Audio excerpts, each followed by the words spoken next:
I made this video for a simple reason. This week is Liberation Day. Quick background, and I'll keep it short. Korea was under colonial occupation from 1910 to 1945, 35 years. During that time, some people resisted and some collaborated. Many of the people who resisted lost everything, came home to nothing. I was trying to explain this to my husband, he's South African, and about 2 sentences in, I realized I couldn't, not in English. And if I'm honest, not that clearly in Korean either. I knew how I felt. I just had never needed to put the feeling in order before. So I sat down and worked it out for myself. This video is basically me getting my own thoughts straight in English. If it helps you too, I'm glad. Here's the strange part.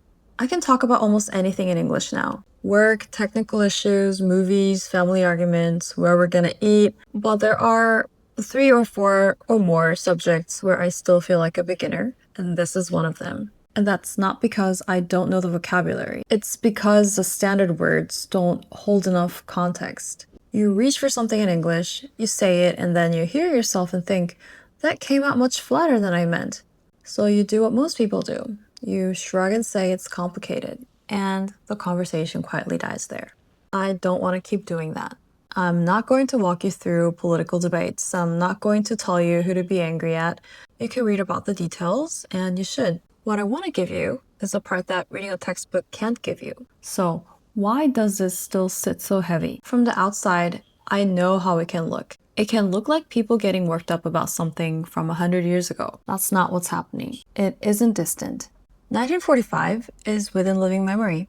That's my grandparents' generation. For a European family, the Second World War isn't ancient history either. Nobody expects it to be. Same distance. Independence isn't a chapter in our history. It's a foundation. It's written into the Constitution. It's in the national anthem. The streets are named after those people. When a country is built on a story of resistance, anything that touches that story touches the whole structure. What was taken wasn't only land. It was the language. At one point, people's names. So this doesn't sit in the political part of the brain. It sits in the identity part. And that's why the reaction can look disproportionate from the outside, which is also why the word 매국노 doesn't really land as traitor in English. This word is closer to someone who sold the very thing that makes us who we are. There's a Korean word that I've never been able to translate cleanly. 억울하다. Dictionaries say unfair, and that's not wrong. It's just incomplete. Unfair is what you say when a referee makes a bad call. You're annoyed for 10 minutes, and then you move on. But 억울하다 sits deeper. It's what you feel when something went wrong, it never got put right, and you have to keep living right next to it. It doesn't spike. It stays. The closest English I found is this. We never got closure. Because closure isn't about winning. It isn't about revenge. It's about something being finished, so you can finally put it down. I want to be careful here because anger is only one layer. A lot of what I feel about this isn't pure anger.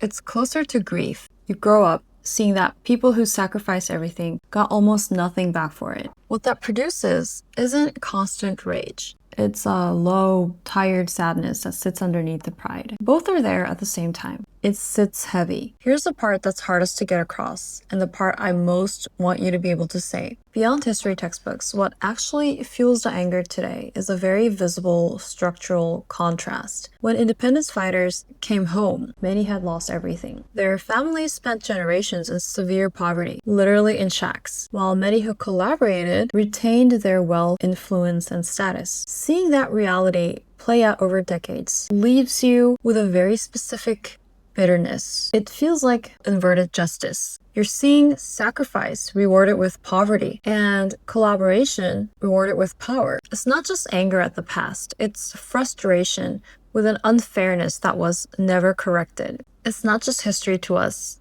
It's the visible weight of an uncorrected wrong. I still don't explain this perfectly every single time, but when I try to put this heavy feeling into English, there's one distinction I always keep in mind. When I say this is how I feel, I'm not trying to start a political debate, and I'm not asking the other person to take on guilt. I'm simply handing them the context so they understand the room. The easy way out has always been you would understand. I've used that plenty. That's just closing a door and calling it culture. You don't need a massive historical speech to bridge that gap. You just need a few precise sentences that can actually hold the weight of what you mean.